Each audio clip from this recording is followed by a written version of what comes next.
Bonjour à tous, donc nous revoici pour un tirage des énergies du week-end du 22-23 octobre 2022. Voilà.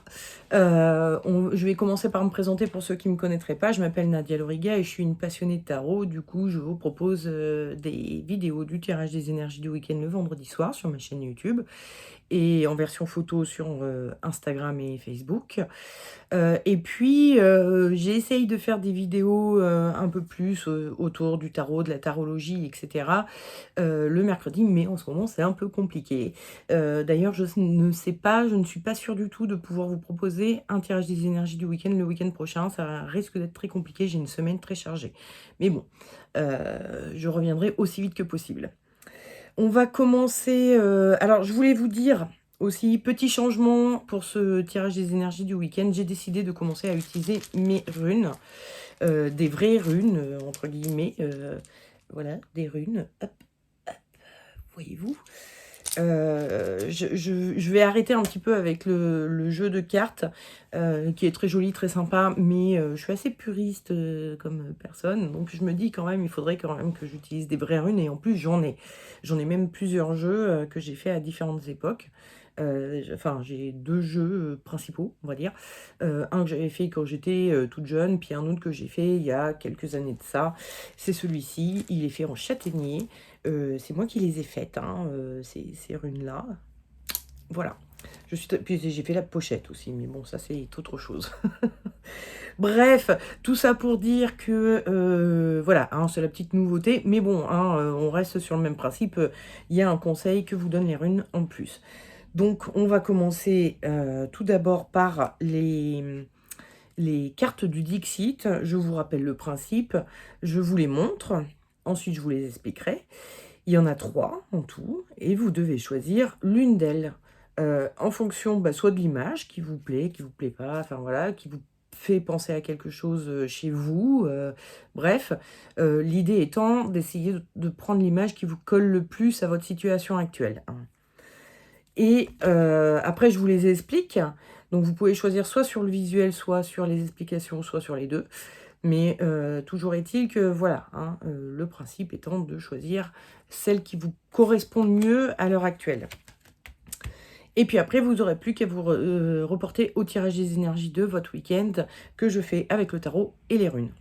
Vous avez dans la description le timing, hein, donc vous pouvez aller directement à votre tirage des énergies du week-end si vous voulez. Mais bon, on va pour l'instant rester ensemble jusqu'à fin d'explication des cartes du Dixit, hein, d'accord. Donc, cette première carte, où nous voyons un escalier qui va dans une espèce de brouillard fait de chiffres et de lettres, peut-être aussi, oui, des lettres aussi. Qui fait clairement penser, enfin moi là tout de suite je pense à Matrix, hein, je pense à la matrice, je pense au système et au fait que on s'en va vers quelque chose mais on ne sait pas trop vers où on va. Comme si le système nous amenait vers quelque chose et on ne sait pas trop ce que ça va donner. On est un peu inquiet pour l'après mise en place de ce qui est projeté par le système, etc. Donc si vous sentez un avenir assez incertain et qui est dû au système, entre guillemets, à la façon dont on est actuellement, dont on vit actuellement, etc., les événements actuels, si tout ça vous effraie un peu, c'est sûrement la carte qu'il faut que vous choisissiez. La seconde carte, où nous voyons un personnage qui court. Donc il y a une petite notion d'urgence quand même. Et il a un manteau qui est fait de papillons. Et les papillons forment un très gros nuage là. Et on sent que soit les papillons essayent de rattraper le manteau, soit on essaye de se débarrasser du manteau de papillons et des papillons. Voilà. Et bon, ça forme une masse noire, pas très... un peu inquiétante quand même. Donc moi, ça m'a fait penser aux idées noires. Le fait d'être submergé par des idées noires et d'essayer de s'en échapper, mais elles nous poursuivent, elles continuent à être derrière nous et à être pas assez présentes, quoi. On n'arrive pas à s'en débarrasser, on n'arrive pas à, à faire en sorte qu'elle s'en aille totalement et qu'on soit plus menacé par ce gros nuage. Donc si vous avez des idées noires pardon, en ce moment et que vous avez l'impression de ne pas pouvoir y échapper, de pas comprendre comment vous en défaire, c'est la carte qu'il faut choisir. Et enfin, nous avons cette dernière carte où nous voyons une jeune fille oiseau qui est dans une cage. Hein, clairement, on voit les barreaux derrière elle, mais il y a les barreaux devant. Bon, bref, elle est bien enfermée dans sa cage. Mais si on regarde bien son visage, elle est plutôt souriante. Elle se sent rassurée par cette cage. C'est vrai que très souvent, vous savez, on met en place un certain nombre de schémas, de comportements qui sont pas... on sait que ça nous emprisonne, que c'est pas... Comment dire, que ça nous coince, que ça nous emprisonne, mais ça nous rassure. C'est des systèmes de survie qu'on a mis en place, qui peuvent être parfois un peu obsolètes, mais on se sent plus rassuré à faire comme on a toujours fait, à être dans ces systèmes de protection, de carapace, qui nous empêchent de bouger, certes, mais au moins on est protégé. Vous voyez un peu l'idée. Donc vous êtes un petit peu dans ce cas-là en ce moment. Enfin, en tout cas, si vous êtes dans ce cas-là, c'est cette carte-là qu'il faut choisir. Il y a une sortie de zone de confort qui vous rassure pas trop. Donc vous préférez rester dans votre zone de confort, même si c'est plus ou moins une prison, quoi. Voilà. Excusez-moi. J'aurais dû prendre de l'eau parce que j'ai un peu la gorge sèche. Bon, allez, on va passer au tirage des énergies du week-end.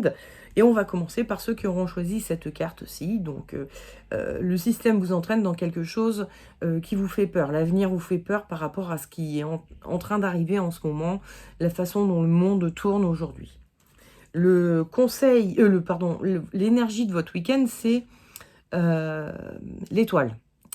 L'étoile, c'est une carte où on voit un personnage là qui a un regard qui est quand même un peu perdu dans le vague. Elle a quelque chose de très nostalgique. Donc ce week-end, vous risquez d'être effectivement assez nostalgique, être un peu en mode c'était mieux avant. Avant, c'était comme ci, c'était comme ça, on était plus libre, on était plus heureux, on était plus insouciant, etc. Avant, c'était mieux. Donc vous allez être un peu dans cette énergie-là ce week-end, voilà, un peu passéiste et nostalgique. Le conseil que vous donne le tarot, c'est la mort. Et le déconseil, c'est tempérance. Excusez-moi. Tempérance, c'est un personnage qui a un peu le cul entre deux chaises. Elle sait pas choisir entre celle-ci et celle-ci. Elle a un côté un peu nostalgique aussi. Un côté un peu... Elle regarde vers le bas. Donc le bas, en général, c'est le passé. Elle est en train de se rappeler, de se souvenir. Et puis, elle tergiverse entre aujourd'hui et hier, aujourd'hui et hier. Donc, c'est le déconseil du tarot, c'est... Il serait peut-être temps d'arrêter. La mort. Alors, je ne sais pas si vous la voyez, parce que là, évidemment, moi, ma caméra est retournée, donc je la vois dirigée vers la droite, mais en fait, elle est dirigée vers la gauche. Quand je la regarde comme ça, elle va vers la gauche. Et j'espère que vous la voyez vers la gauche. Mais bon, en tout cas, toujours est-il qu'elle est dirigée vers la gauche. Donc, le passé. On est d'accord. Droite, avenir, gauche, passé. Dans les sociétés occidentales, évidemment. Si votre écriture va de haut en bas ou de droite à gauche, c'est pas les mêmes visions des choses. Mais bon, on va dire que j'imagine que vous êtes principalement français, francophone, si vous me regardez, donc vous serez plutôt ou occidentaux, on va dire. Donc vous serez plutôt en mode, bon, la gauche représente le passé, et on voit que la mort, elle tranche avec le passé. Elle est en train d'essayer de couper court au passé. Donc le tarot vous conseille de...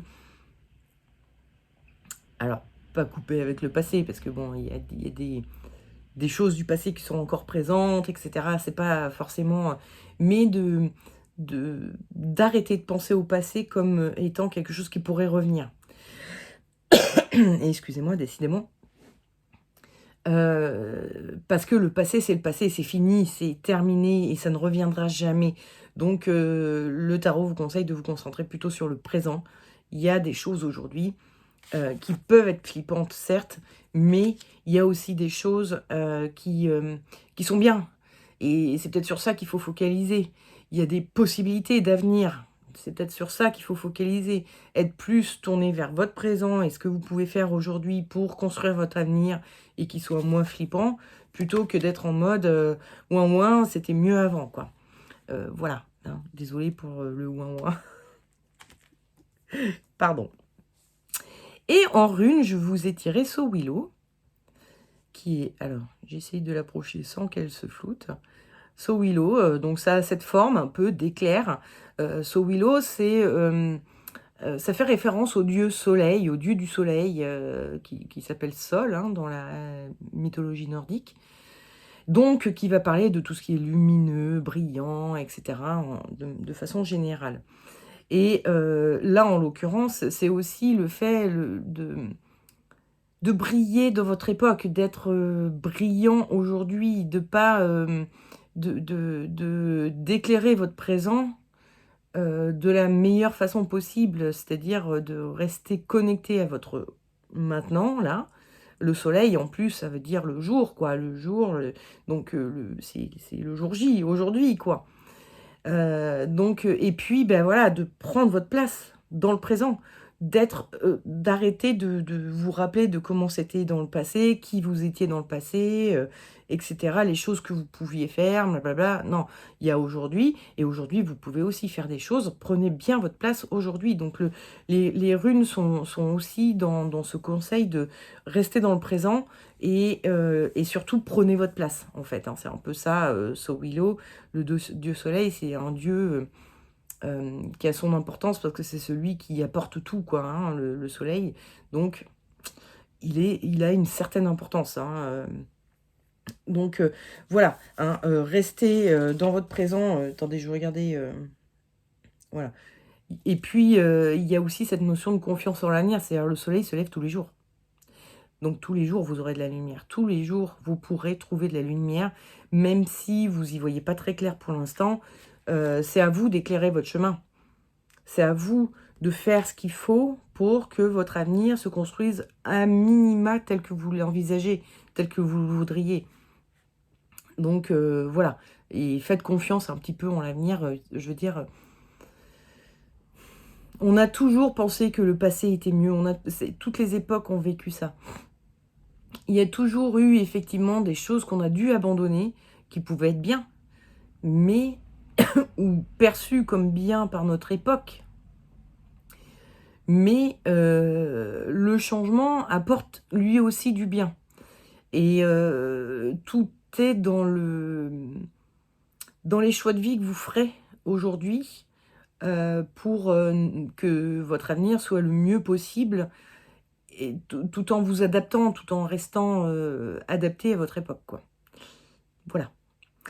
Donc bon, bah, j'espère que vous trouverez voilà, hein, cette lumière intérieure pour vous connecter à votre présent et aux choses bonnes de votre présent.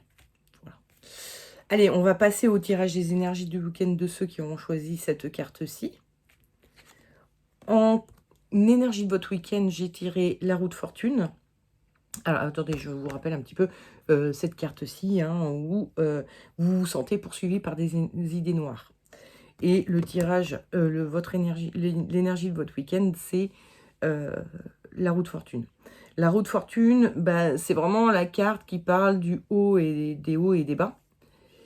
Hein, on est vraiment sur quelque chose qui tourne. Des fois, vous êtes en bas et des fois, vous êtes en haut. Donc, c'est un peu en dents de scie, comme ça. Les humeurs, les émotions, etc. Comme on voit sur cette carte-ci, hein, la manivelle n'est absolument pas contrôlée par un des personnages qui est ici. Donc, vous avez ce sentiment que vos émotions font, voilà, hein, des va-et-vient, c'est mieux, mais que c'est pas vous qui avez le contrôle dessus. Du moins, vous vous sentez pas maître de vos émotions. Vous avez l'impression de ne pas arriver à les contrôler et à faire en sorte d'être plutôt dans, enfin, on va dire, pas forcément dans des pics, voilà, hein, mais sur quelque chose de plutôt cool, mais plutôt, quoi, et plutôt stagnant. Enfin, stagnant, c'est un peu péjoratif comme mot, mais vous voyez, ce que un peu plus pérenne que quoi. Excusez-moi encore une fois. Parce que j'ai la gorge un peu sèche, hein, comme je le disais tout à l'heure. Si vous n'avez pas regardé, parce que je sais pas si je l'ai dit au moment où je montrais les cartes du Dixit, mais j'arrête pas de tousser depuis. Bref, le conseil que vous donne le tarot, c'est le mat. Et ce qu'il vous déconseille, c'est de nouveau tempérance. Alors, bon, bah, tempérance, hein, encore une fois, c'est un personnage qui est un peu le cul entre deux chaises, qui sait pas trop, qui a une forme de timidité. Elle y va pas franco, finalement. Elle ménage la chèvre et le chou. Elle fait en sorte de toujours arrondir les angles, de blablabla. En fait, au final, c'est un personnage un peu timide, un peu timoré. Il va pas très loin dans les choses parce que il veut pas faire de choix. Elle tergiverse, elle réfléchit, elle se pose beaucoup de questions, etc. Et donc le tarot vous dit, il va peut-être falloir arrêter ça et prendre une voie, prendre un chemin, prendre une décision à un moment donné, hein. Le mat, c'est un personnage qui a un objectif et il y va. Donc vous savez pas, peut-être pas exactement... vous avez peut-être plusieurs solutions pour essayer de calmer ces idées noires et ces problèmes émotionnels, et vous savez pas trop lequel choisir. Alors vous en testez un petit, puis un autre, puis un autre, et puis finalement vous faites un peu tout et n'importe quoi, et puis ça suffit pas, quoi. Vous n'avez pas pris, enfin pas fait un choix définitif. Bon allez, moi je teste telle technique. Je sais pas, hein, pour chasser les idées noires, il y a plusieurs techniques. Vous pouvez alors aller voir un psy éventuellement, ou un thérapeute quel qu'il soit, qui pourrait vous faire de l'EMDR par exemple.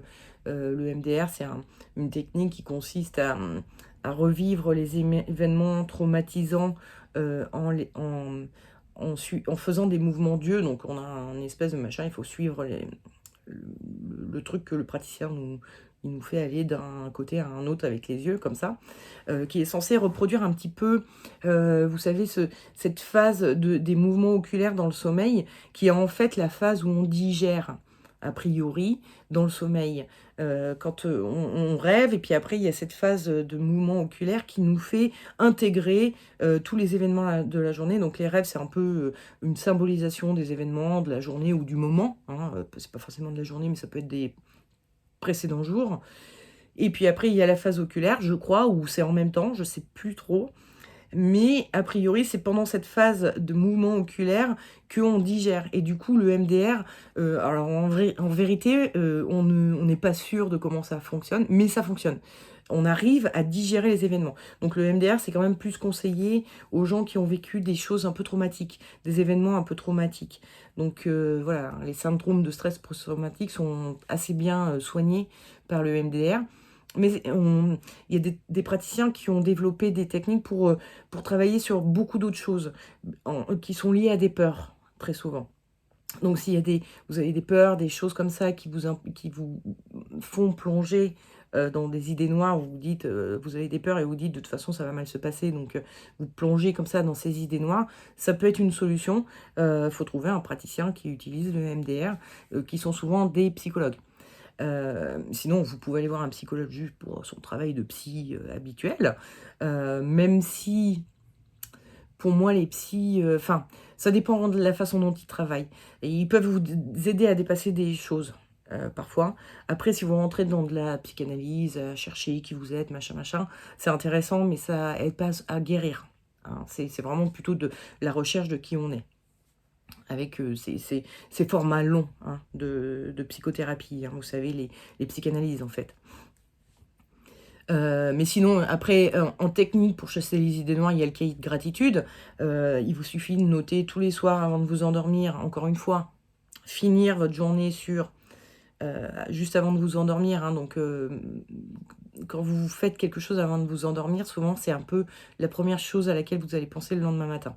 Donc, juste avant de vous coucher, de vous endormir, vous écrivez 3 choses pour lesquelles vous éprouvez de la gratitude ou de la fierté, c'est-à-dire de l'auto-gratitude, hein, vous vous auto-gratifiez.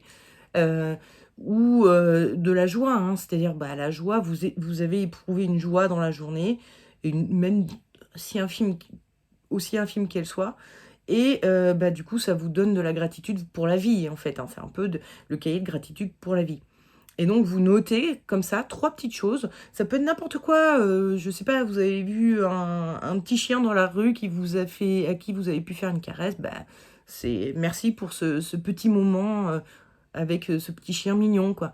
Merci pour, je sais pas, le bon repas que m'a préparé ma femme. Merci pour... Enfin, voilà. C'est des trucs qui peuvent être pas du tout... grandiose, hein. On n'est pas obligé d'avoir gagné au loto ou je sais pas quoi.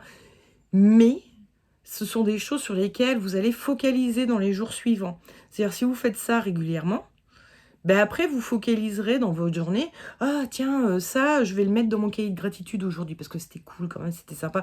Et du coup, vous allez focaliser beaucoup plus sur les choses positives que vous avez dans votre vie parce que, évidemment, il y a beaucoup plus de choses positives dans la journée qu'il n'y a de choses négatives.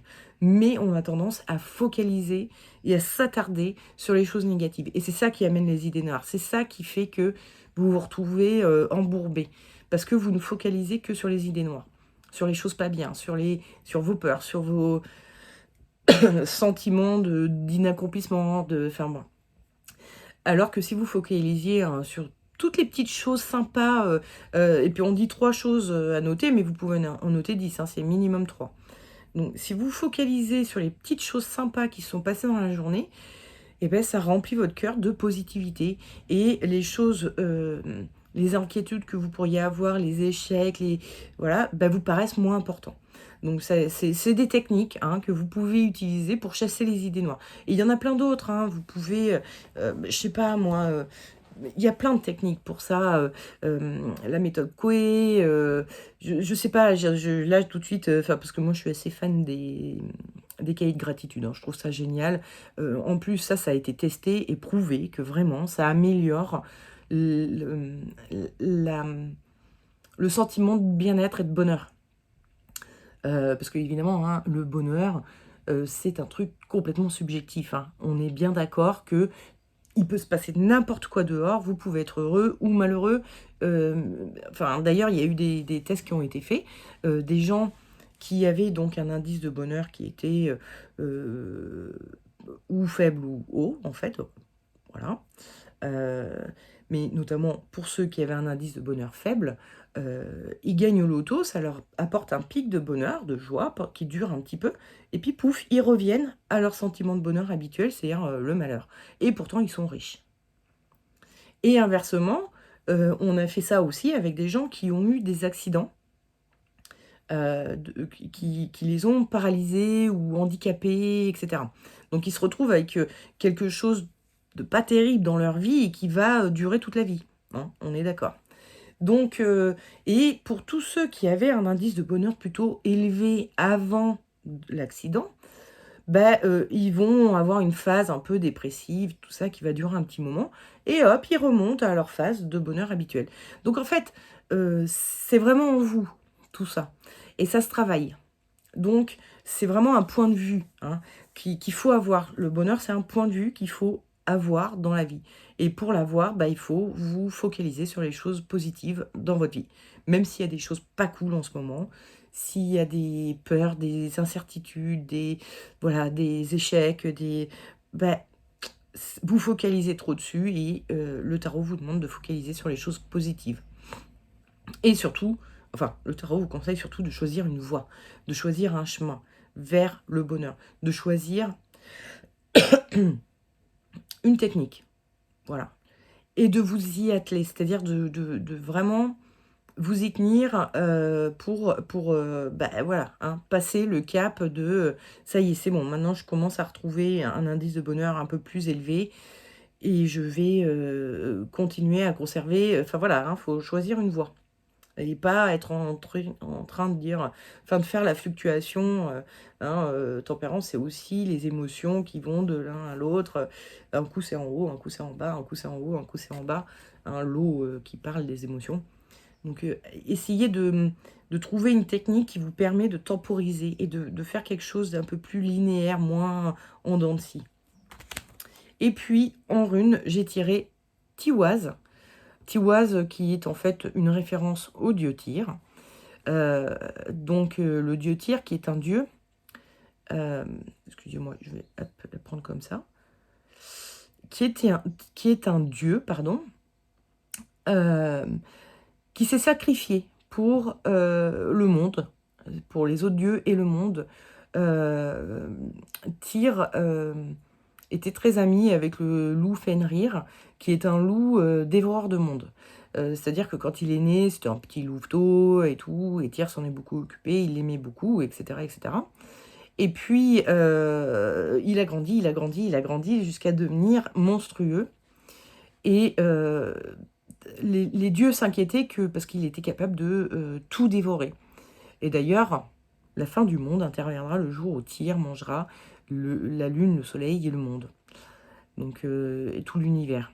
Pas Tyr, Fenrir, pardon. C'est la fin du monde d'après les mythologies nordiques. Ce sera le jour où Fenrir mangera le monde. Donc le dieu, le soleil, la lune et le reste du monde. Il ne restera plus rien que Fenrir. Bref, donc les dieux sont inquiets. Et donc ils décident d'utiliser un stratagème. Donc ils en utilisent plusieurs. Hein. Ils lui apportent des chaînes en lui faisant des défis. En disant, je te parie que tu n'arriveras pas à te défaire de cette chaîne. Et puis il arrive à se défaire de tous les trucs qu'on lui propose.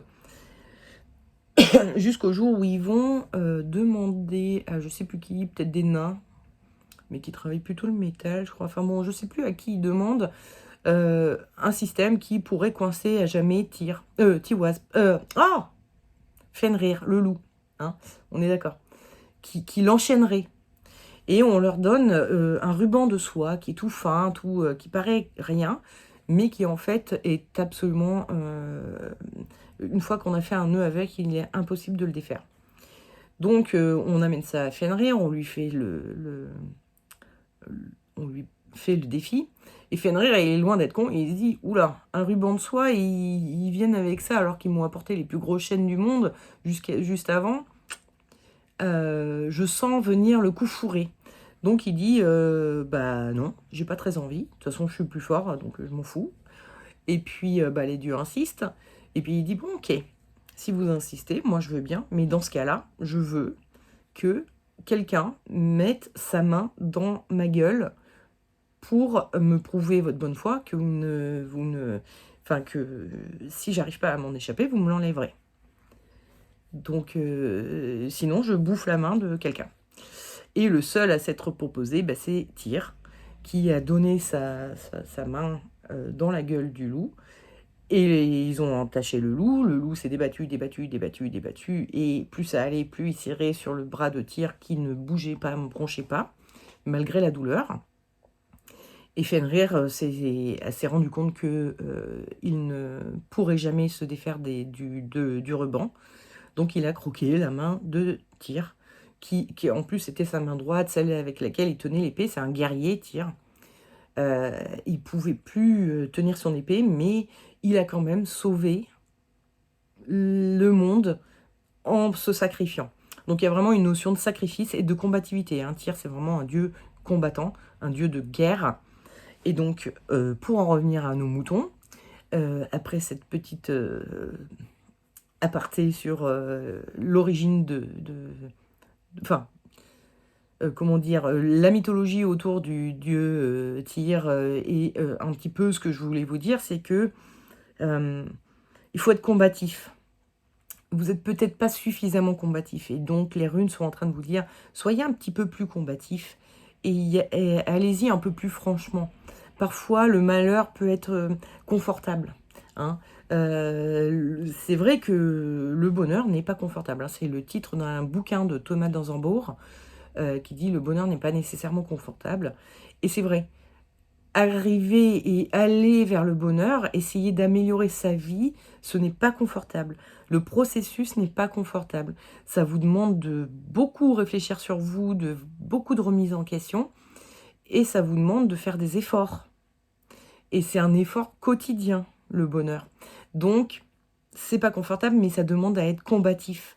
Ça demande à être, à ne pas se laisser aller, à être sur le pont tous les jours. Et c'est un peu ce que vient vous dire Tyr, c'est dur à dire, c'est soyez un peu plus combatif. Vous laissez pas trop aller. Parce que le jour où, vous voyez, tous les papillons vous auront rejoint et vous auront tout recouvert, eh ben, ce sera beaucoup, beaucoup plus difficile de vous sortir de là.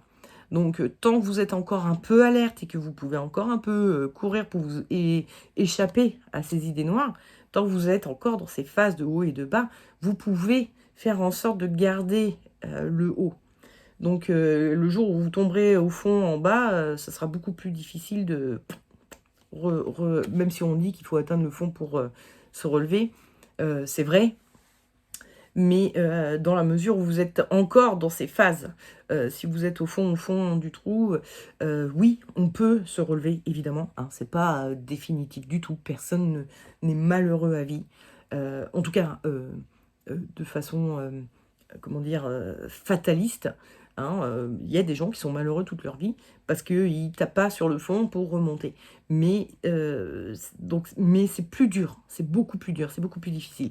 Là, vous êtes encore dans la phase où vous avez des hauts, donc profitez de ces hauts pour focaliser dessus. Pour profiter, enfin voilà, hein, restez, essayez de choisir votre voie pour être heureux et tenez-vous-y parce que là, vous pouvez le faire encore. Soyez combatif, vraiment. Bon, on va passer au tirage des énergies parce que là, la vidéo commence à être longue. Du week-end de ceux qui auront choisi cette carte-ci. Alors, je rappelle la carte. Vous êtes dans une petite cage qui vous réconforte, qui vous empêche d'être libre, qui vous empêche de... Voilà, hein, vous avez un sentiment d'être... voilà, mais elle vous réconforte, elle vous protège, et vous vous sentez protégé dans votre cage. Et l'énergie de votre week-end, c'est le battleur. Le battleur qui est un personnage, hein, donc on voit qu'il a les pieds écartés, comme ça, il ne sait pas s'il doit aller à gauche, à droite. Il est en train de réfléchir avant d'agir. On voit qu'il a le regard baissé vers le bas, comme s'il se disait, alors attends, comment il faut que je fasse? Bref, il y a vraiment cette notion d'hésitation. Et de vous dire, je sais pas si j'y vais, si j'y vais pas.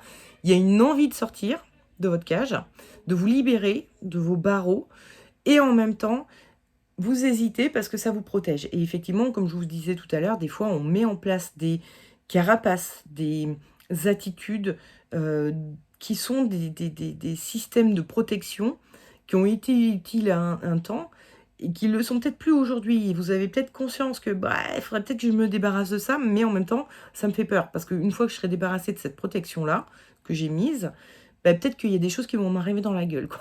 Donc, voilà. Et le conseil du tarot, c'est le jugement, et le déconseil, c'est le chariot. On revoit dans le chariot ce système de cage, hein, il y a toujours les barreaux, hein, et puis le côté, voilà, hein, l'extérieur ne m'atteint pas, l'extérieur ne me touche pas. Donc c'est le déconseil. Le tarot vous déconseille vraiment de rester dans votre cage. Peut-être que vous êtes justement, comme vous avez compris, c'était une cage et plus qu'une protection. Ça devient inconfortable, cette cage. Et il vous conseille, au contraire, d'être dans l'état d'esprit du jugement. Le jugement, vous voyez qu'il y a ce personnage qui sort de son tombeau, qui est aussi une boîte, hein, une forme de cage. Et il en sort et puis il regarde au loin. Il voit au loin. Et il n'est plus à regarder... Enfin, c'est ça, hein, aussi, quand on se met des barreaux, on a une vision qui est très autour de soi. Là. On ne voit pas plus loin que le bout de son nez. On voit pas plus loin. Si, à travers les barreaux, on voit qu'est-ce qu'on pourrait vivre, qu'est-ce qu'on pourrait faire. Et le tarot vous dit, regardez bien ça. Qu'est-ce que vous pourriez vivre, qu'est-ce que vous pourriez faire si vous vous débarrassiez de ces choses qui vous encombrent, qui vous coincent, qui vous bloquent. Donc, regardez au loin. Ça vous incitera d'autant plus à sortir de votre cage, à sortir de votre prison personnelle que vous êtes auto-construit autour de vous. Et j'ai tiré, alors en rune, j'ai tiré Pertro. Alors Pertro, elle se présente, non, comme ça, normalement. Comme c'est inversé, Et moi, je l'ai tiré comme ça, donc inversé. Et donc, perd trop, ça veut dire c'est le cornet à dés. En fait, il n'y a pas de traduction au mot perd trop, mais ça fait penser à un cornet à dés, vous savez. Voyez-vous, hop, je jette des dés avec mon, mon petit cornet. Et donc au jeu de hasard, ça fait penser au jeu de hasard, et donc ça va se rapporter un peu à tout ce qui est lié à la destinée, mais aussi au secret. Et c'est une rune, bon, quand on la tire dans ce sens-là, ça veut dire que, entre guillemets, la destinée est là et que il faut avoir un peu confiance en la destinée. Quand on la tire comme ça veut dire que vous manquez de confiance en la destinée. Vous manquez de confiance. En fait, dans ce sens-là, elle va vous inviter à avoir un peu plus confiance en votre destinée. Soyez plus confiant que ça en la vie. Vous avez, et en vous-même d'ailleurs, aussi, parce que vous avez construit, ok, une petite cage autour de vous pour vous protéger à un moment donné de votre vie, parce que vous en aviez besoin à ce moment-là. Entre-temps, vous avez réfléchi, vous avez grandi, vous avez mûri, et les barreaux s'avèrent inutiles. Cette protection-là s'avère inutile. Donc vous pouvez l'enlever. Les prochaines attaques éventuelles que vous pourriez recevoir et qui ont justifié au début cette cage, vous atteindront très probablement. La protection, elle doit être intérieure. C'est en vous que vous devez la trouver. Et donc Pertro vous dit, soyez plus confiant, soyez plus ambitieux. Vous n'êtes pas assez ambitieux, vous n'êtes pas assez confiant en vous et vous n'osez pas sortir de votre zone de confort. Et c'est pas terrible pour vous parce que vous allez rater des choses et vous allez vous bloquer, vous n'allez pas avancer. Donc, avancez. Sortez de votre cage, sortez de tout ça et ayez un peu plus confiance en vous et en la vie. C'est Pertro qui vous le dit. Ayez plus confiance en vous et en la vie. Et le tarot, il vous dit, regardez au loin, voyez ce que vous manquez en ne sortant pas de votre cage. Hein, au loin, il y a des belles montagnes, là, vous pourriez faire un sacré chemin, quoi. D'accord? J'ai pas du tout... j'ai regardé la carte comme ça, hein. Juste pour info, hein, je vous montre. Le premier élément qui m'a sauté aux yeux, c'est lui, et donc qui regarde, il est de dos, hein, donc ce qu'il est en train de regarder, c'est au loin. Il ne regarde pas ce personnage-là, il ne regarde pas ces personnages-là, il regarde au loin. C'est ça que j'ai vu en tirant cette carte. Parfois, on voit que ça, parfois on voit que la trompette et le personnage en dessous, ou que la trompette et le personnage au-dessus. Parfois, on voit que les nuages, enfin bon, bref. Hein, y a plein d'éléments sur la carte. Il y a des ailes, des plumes, il y a des gens qui prient, il y a des montagnes, il y a ce drapeau, il y a ce personnage qui a un bidulou sur la tête. Enfin bon, bref, il y a plein d'éléments. Donc, hein, quand on lit une carte de tarot, on ne lit pas comment dire, une interprétation générale de la carte, blablabla. Il n'y a pas vraiment d'interprétation générale, c'est vraiment l'élément qui vous saute aux yeux qui va vous donner l'interprétation. Et donc, moi, là, j'ai tout de suite, en parallèle à celui-ci, hein, donc il y a ce personnage-là qui est entouré dans sa cage, et il y a celui-ci qui est aussi dans une boîte, hein, dans une cage, mais qui en sort, lui. Lui, il en sort. Et du coup, il voit au loin. Voilà. La façon dont ça s'est passé pour que j'interprète ces cartes-là, de cette façon-là. Voilà, voilà. Bon, bah écoutez, 38 minutes de vidéo, ça va suffire, je pense. Je vous souhaite un excellent week-end. Très possible que la semaine prochaine, je ne puisse pas vous faire de tirage des énergies du week-end. J'en suis sincèrement désolée. Mais le week-end d'après, ça devrait aller. Oui, ça devrait aller. Ça devrait même reprendre un rythme mieux. Je pourrais peut-être refaire des vidéos du mercredi en novembre, on va dire. Donc voilà, hein, patience s'il vous plaît, m'en voulez pas, et puis désolé quoi, vraiment, mais je n'ai pas le temps, vraiment, je ne trouve pas le temps en ce moment. J'ai un tout petit peu de temps pour faire les tirages des énergies du week-end. Déjà, je suis contente de moi, donc voilà, hein, merci de votre patience et de votre fidélité et de rester avec moi malgré tout, malgré mes problèmes d'emploi du temps. Bon, et donc, bon week-end, et à la semaine prochaine, peut-être pas, j'ai dit, donc à bientôt pour les prochaines vidéos. Allez, on va dire comme ça, allez, ciao, bisous.